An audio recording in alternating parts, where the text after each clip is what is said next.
Father Ken, doing a little summarizing here about, we've talked about arguing, fighting, how to stop that, and I want to talk a little bit more about that and expand on it just a little bit. There's a reading in the book of James.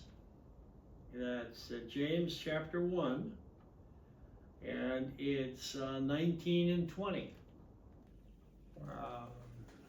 Goes like this. Let everyone be quick to hear, slow to speak, and slow to anger. For the anger of man does not achieve the righteousness of God. I really like that last part.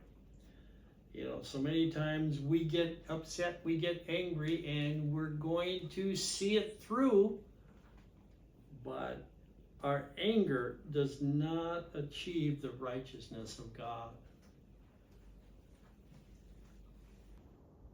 Quick to hear, slow to speak, and slow to anger. I think of children out on the playground. And I can't picture that in Vietnam, but imagine you have pretty similar playgrounds that we have here in the United States. And kids frequently get into fights, scraps, arguments about one thing or another.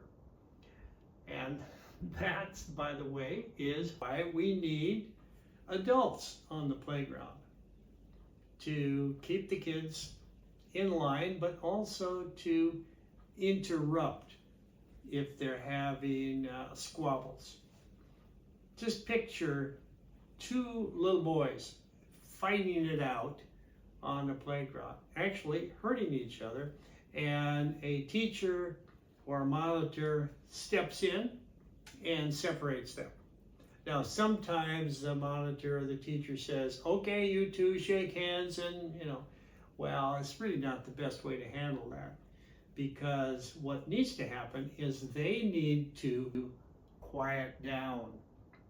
They need to let that anger subside before they can really do anything.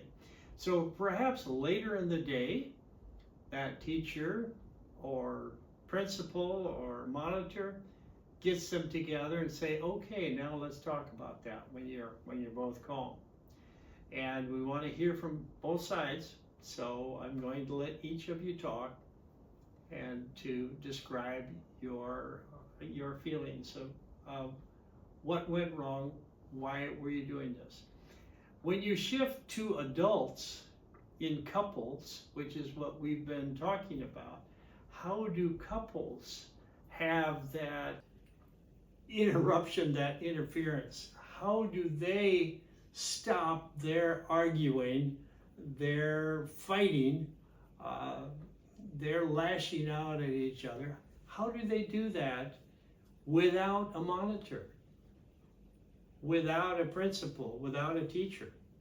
It's very, very difficult.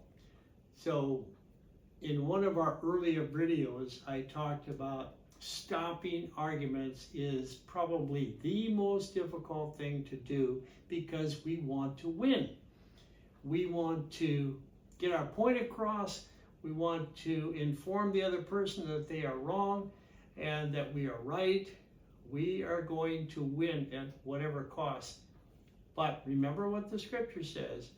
Your anger does not bring about the righteousness of God.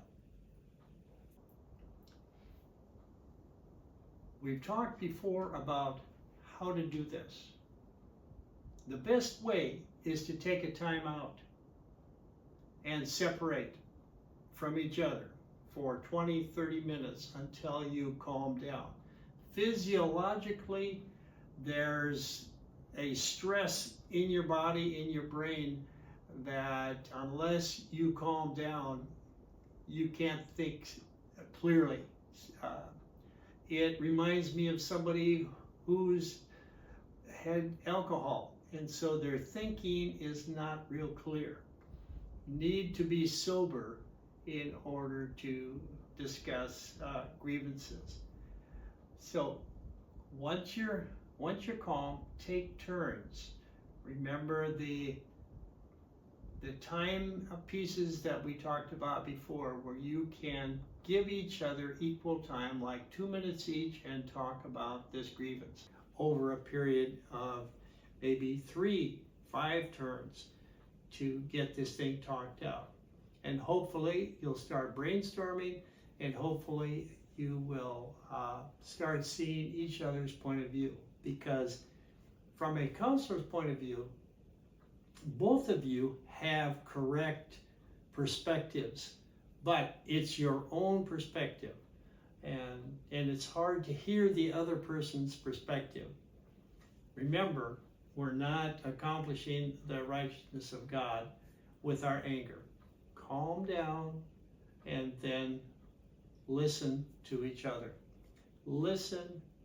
I like how this is. They mentioned listen first. Quick to hear, slow to speak, and slow to anger. So that's from the book of James. Have a great day, everybody. Talk to you later.